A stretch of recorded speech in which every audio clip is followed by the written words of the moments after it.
within the framework of international law. We will defend ourselves lawfully and proportionately, but it's primary responsibility of international community, including United Kingdom, to maintain international peace and security. The international community must act now to stop the genocidal aggressor from the committing further atrocity against our people. I thank you, Madam Terpre, for your attention, and other distinguished ladies and gentlemen. Thank you. Can I begin by, I think, the question that many members of the British public may be asking, and they've heard it from those who have been thinking about this, and particularly those who are friends with Israel and who believe in Israel's right to exist and to be able to live in peace.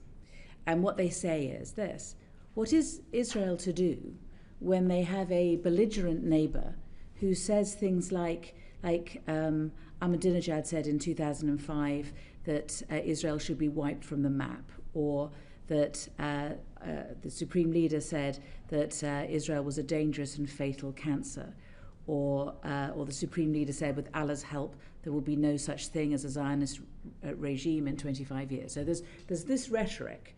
There's also, it is thought, that Iran supports and arms the Houthis, supports Hamas and Hezbollah, and that they're being used as proxies to attack Israel. So there are these two things.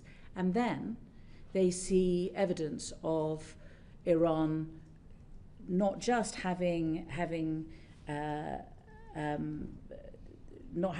nuclear material, which is at 3.6%, which is the amount that is necessary for civilian use, but continues to enrich it, and certainly is at 60%. It may even be at 80 to 90% purity, and 90% purity is what's needed for a bomb. So those looking at this situation say, well, Israel may not have been directly attacked, but it looks like Iran may have up to 90% purity. They have proxies who are attacking it, and there is this belligerent language. What is Israel to do?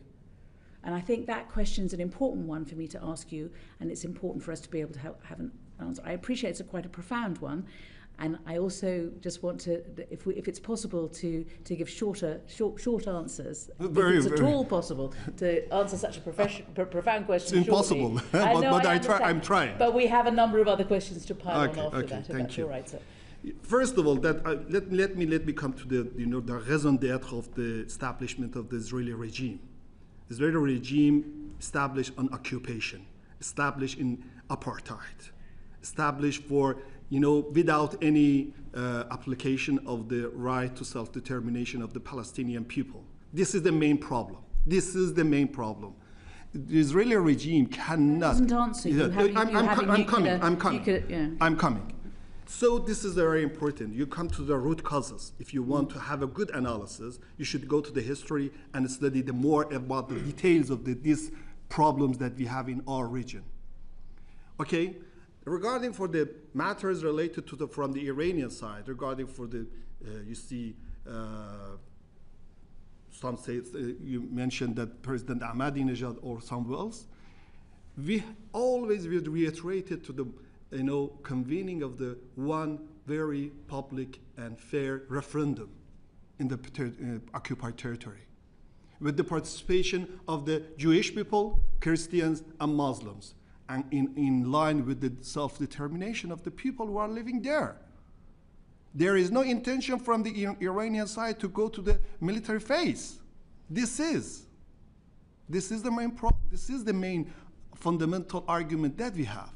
Regarding for you mentioned so-called practices, no, they have their own nations. In Yemeni people or in Palestinian people who, the Hamas people, all of them, the liberation organization, they are trying to, to achieve the self-determination, to punish the occupiers.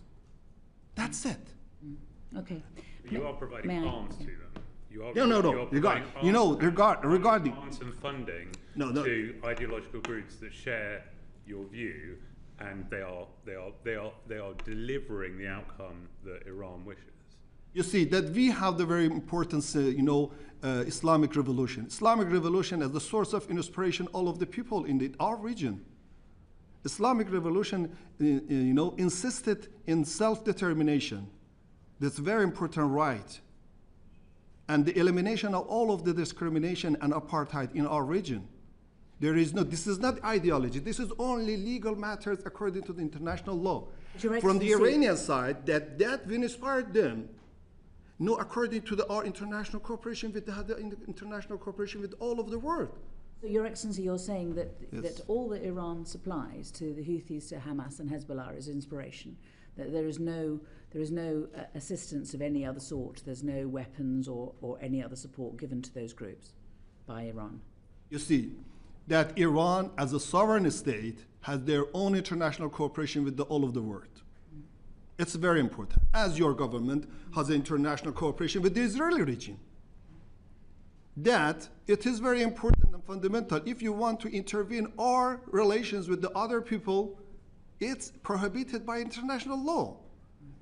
They are inspired by the Iranian Islamic revolution. Islamic revolution is a very important source of the self-determination. And so for, you see the combating all of the apartheid and discrimination in this region, not only this region, but also for all of the world. At that time that we had the same problem with the South Africa apartheid regime. Before we go into that, may I? Yes. May I go back to Edward, because I think you've got a wider question about where next. Yes. I do. I would take a slightly different view to what you've just outlined, Ambassador. I mean, members of the IRGC have been assassinated in Lebanon, they've been assassinated in Iraq, providing military training to Iranian proxies. So the idea that Iran isn't providing material support to countries that are attacking Israel, I'm not sure is backed up by the evidence on the ground. In terms of what Iran's escalation options are, is it Iran's intention to close the Straits of Hormuz? What? Is it Iran's intentions to close the Straits of Hormuz? Yes. First of all, regarding for the our activities in Lebanon, in south of Lebanon, it comes to according to the request for their people and their government, because the Israeli regime invaded the Lebanon. Yes. This is the root causes, because the Israeli regime invaded the Lebanon, and the Lebanese people, Lebanese government requested to help them. It's very simple. And so if you want to come to over that the IRGC send us some things for these issues, yes, IRGC is a very important and very one of the component of the Iranian system. It's a very ordinary, you have the same army in your country, in any other countries. Why are you blaming IRGC? Why are you? I'm simply pointing out that there is evidence to suggest that counters your argument that Iran is not providing any material military